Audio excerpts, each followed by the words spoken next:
যেদিন ভালোবাসা জিনিসটা বুঝতে পারবে সেদিনই বুঝবে তুমি সত্যিই কাউকে হারিয়েছো। যেদিন তুমি ভালোবাসা বুঝতে শিখবে সেদিন তুমি এই জিনিসটা বুঝবে যে একটা মানুষকে তুমি হারিয়ে ফেলেছো। কারণ সব মানুষ তো আর ভালোবাসে না, সব মানুষ তো আর যত্ন করে রাখে না। তুমি এখন ভালোবাসা বুঝো না, তুমি এখন মানুষ চিনতে পারো না, তাই হয়তো আমার মূল্যটা বুঝো না। কিন্তু যেদিন তুমি ভালোবাসা বুঝবে সেদিন তুমি আমাকে খুঁজবে।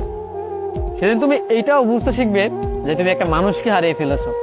মানুষটা ভালোবাসার মানুষ ছিল, যে কিনা তোমাকে ভীষণ ভালোবাসতো। তুমি সেদিনই আফসোস করবে। এখন হয়তো তুমি বুঝো না, তুমি হয়তো এটা জানো না যে আমি তোমাকে কতটা ভালোবাসি। তুমি এটা জানার পরও হয়তো বোঝার চেষ্টা করো না। এইটুকুই, জাস্ট এইটুকুই। তুমি হয়তো এখন আমাকে বুঝছো না, কিন্তু একটা সময় হবে যখন তুমি বুঝবে ভালোবাসার জিনিসটা কি, তখন তুমি আমাকেই খুঁজবে। কারণ আমি তখন তোমাকে ভালোবেসেছিলাম, তুমি এটা জানতে শিখবে। এখন হয়তো জেনেও না জানার ভান করছো, এখন হয়তো দাম দিচ্ছ না, মূল্যায়ন করছো না। কিন্তু যেদিন তুমি বুঝবে যে আসলে এই ভালোবাসার জিনিসটা কি, সেদিনই তুমি খুঁজবে। যেন একটা মানুষ আমাকে ভালোবেসে ফেলেছিল।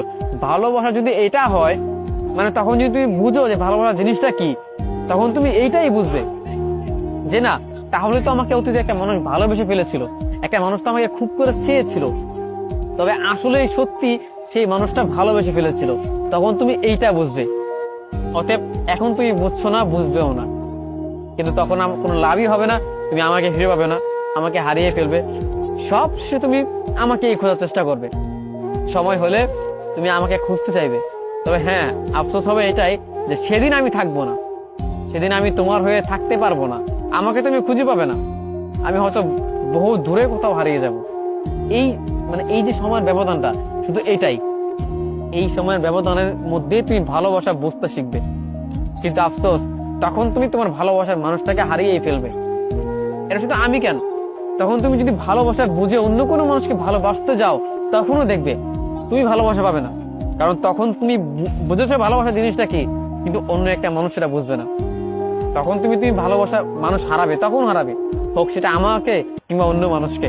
তখন তুমি আরো সুন্দরভাবে গুছিয়ে বুঝতে পারবে যে ভালোবাসা আসলে জিনিসটা কি। কেন একটা মানুষ আমার পিছনে পড়ে থাকতো, কেন একটা মানুষ পাগলের মতো বলতো তোমাকে ভীষণ ভালোবাসি, তখন এটার মানে তুমি বুঝবে। তার আগে তুমি বুঝতে পারবে না। এখন তুমি অবহেলা করছো, এখন তুমি বুঝছো না। ব্যাপারটা এমনই আসলে।